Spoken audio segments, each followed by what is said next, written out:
What's up, everyone? It is Diecastbuffet here again, guys, with the 2002 Sterling Marlin Sensor Dodge Intrepid from the Nascar Winter Circle line. One of my all-time favorite paint schemes is the Coors Light Sterling Marlin car. Unfortunately, this is not the Coors Light edition, but we'll be talking about different variants of it. And as we get into this paint scheme, I might tell you a few of them that I want to get down the road. So without further ado, let's go ahead and open it up. I'm just kidding. Before we open it up, let's at least take a closer look at this packaging. I'm just telling you, this is easily one of my favorite paint schemes in NASCAR history. I don't know what it is. The silver and that bright red, it pops, right? Every year they do a Darlington throwback, I feel like, to a Sterling Marlin paint scheme, and when they usually do the Coors Light one, it's like drooling, right? They did it in the Cup Series, they've done it in the Truck Series, they've done it in the Xfinity Series. Every single time they do it, I just go bananas. So this was released in 2002. This is the Winter Circle packaging, just a normal retail one. And I got this car back in 2002, and you might be wondering, why is it still in the package? Because, well... I have two of them. So this one on the left is the actual one from 2002, which we're about to do the diecast review on. This is the one I have. And I just wanted to show what it would look like back in 2002. I remember getting this car alongside the Jimmy Spencer 42 or 41 car in those years. So that was really cool. So anyways, this is what it would look like in the packaging. I'm not going to be opening it up. This one's, it's not uncommon, but it's kind of getting there a little bit. So I really don't want to open this one up. Especially when I already have a loose one that I literally opened up probably 2002, 2003. So anyways, let's dive into today's paint scheme here. It is used. It has seen a ton of Duralast Cup style racing as a kid back in the 2000s, as I want to say this was the only 40 car that I mostly used. I say only. I think it's like 1998 or 1999 Sabco racing car. But that one was really goofy because it was on the Racing Champions mold and it was already very worn. So I used this one a lot. Anyways, so there is a lot of different variants of this paint scheme because you have like the Racing Champions edition, you have the Action Winter Circle, which is this one here, and then there's the elusive actual alcohol sponsored one. And let me tell you, I am a dork for this paint scheme. I've always wanted a Coors Light car in the collection that actually says Coors Light.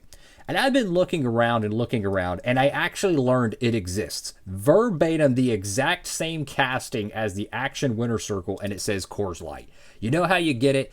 It came in one of those collectible little Coors Light bottle things or whatever. And you pull the car out of it, and it has, or you can pull the car out of it, and it has this exact die cast, but it says Coors Light on it. I was tripping when I learned that. I don't know if they did it for 03, but I think they did it for 2001 and 2002. And what I've wanted to do is get a collection of every Winter Circle Action mold car from 01, 02, and 03 that has the alcoholic sponsors on it. And I've noticed like Rusty Wallace, I think, got one in one of the bottles that he was made, his cars were made in.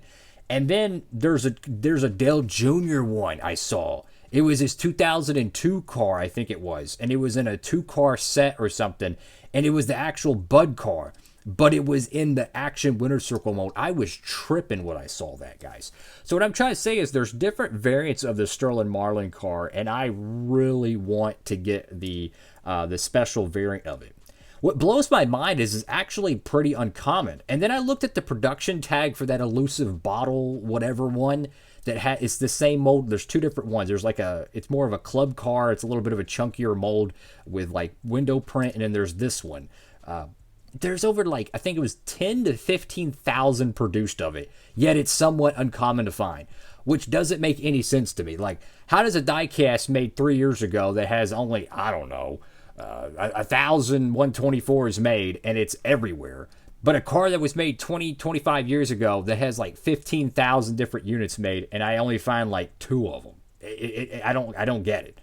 So you got Dodge right there, got number 40, that beautiful Ganassi font. My goodness, I miss Ganassi Racing. Technically they still live on through Trackhouse, but it's not the same. Moog, Clevite, Comp, Simpson, Edelbrock, JE, Wix air filters, and Union 76. Notice the contingency decals are on the Dodge Intrepid front grille. And you go over here to the left side of the diecast. Such a simple paint scheme, but yet one of the most popular cars on track every week. You know, this car, it just, every time you saw it, you thought Sterling Marlin, Jamie McMurray, oh my goodness, was it David Stremme that drove the 40 car right at the end of the Gen 4 era? Just something about this paint scheme, man. And he had such an amazing year in 2002. A lot of people forget about this, but Sterling Marlin, it blows my mind. I was looking at his statistics once, and I think he has like 10 to 13 career wins. I could be tripping on that. This man almost won the '02 championship, right? Imagine being a Winston Cup driver to win the championship, but having no more than maybe 14 wins. That is bananas. That has got to be one of the craziest stats I have ever seen. A driver being surefire championship caliber. He got injured. That's why he didn't win it, most believe. Because he got injured and he basically set out the rest of the season. McMurray came in, X, Y, and Z. But that's such a fascinating stat to me, how someone can be so dominant and only have maybe 14 wins in his career. And he was right at the end of his full-time career. So he was racing. Oh my goodness, I think he was a rookie in the early 80s or right at the end of the 70s. So a remarkable career. Love Sterling Marlin, man. He's got Sterling Marlin there. Target, Dodge, number 40. He actually ran a Target paint scheme in 2001. A lot of people might forget that. I think it was 2001 or 2002.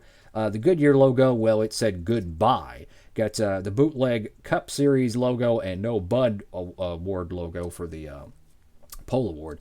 Gatorade, which is kind of funny. Gatorade on a Coors Light car. You know, that'd be a wild combination. I'm not someone who drinks, but that would not be too good. You got Mechanics Wear, Autometer, Jessel, EA Sports, Infograms, 3M Waste Management, Holly, True Value, Ray Bestos.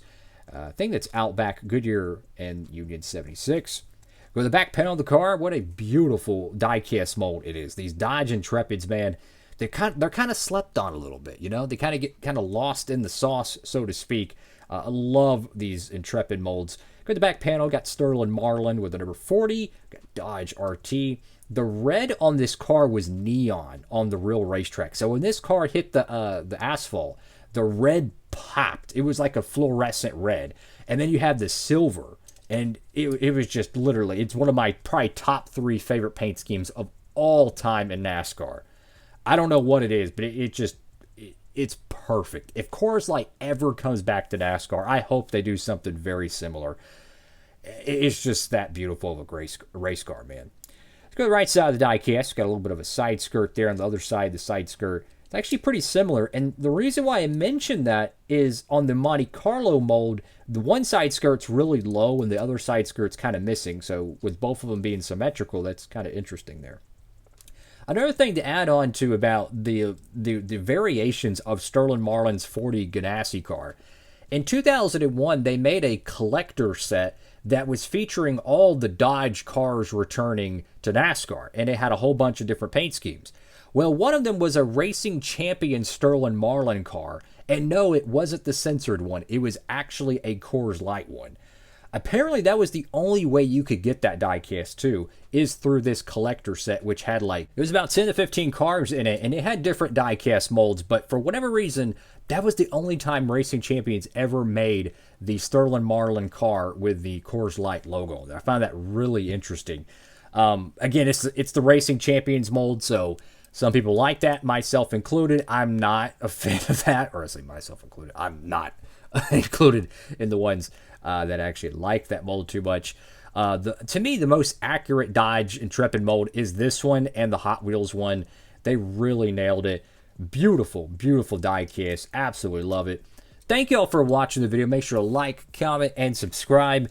And yeah, I mean, it's a used car, but it's not extremely used where you can't make out where everything's supposed to be.